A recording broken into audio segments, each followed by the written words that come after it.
Hi అండి, welcome to our channel cooking with Hima. గోరుచిక్కుడుకాయ కర్రీని నేను ఎలా ప్రిపేర్ చేస్తానో ఈ వీడియోలో మీతో షేర్ చేసుకోవాలనుకుంటున్నానండి.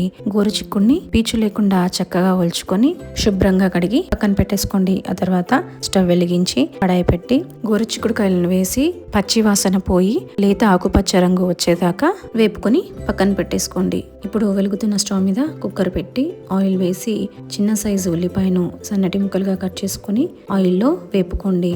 నేను ఈ కర్రీలో మెంతి కూరను కూడా వేసుకుంటానండి. ఒకవేళ మీకు నచ్చకపోతే మీరు స్కిప్ చేయొచ్చు. మెంతి కూర కూడా వేగిపోయాక ఓ టేబుల్ స్పూన్ అల్లం వెల్లుల్లి పేస్ట్ వేసి పచ్చి వాసన పోయేదాకా వేపుకోవాలి.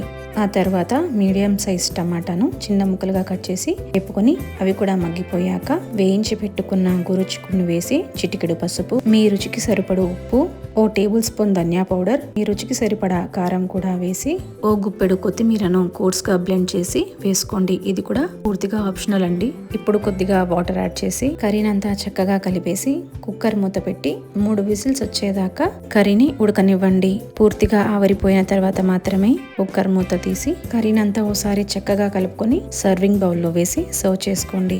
ఇంతేనండి, గోరుచిక్కుడుకాయ కర్రీ రెడీ అయిపోయింది. మీరు ట్రై చేసి మీకు ఎలా కుదిరిందో నాకు కామెంట్ చేయండి.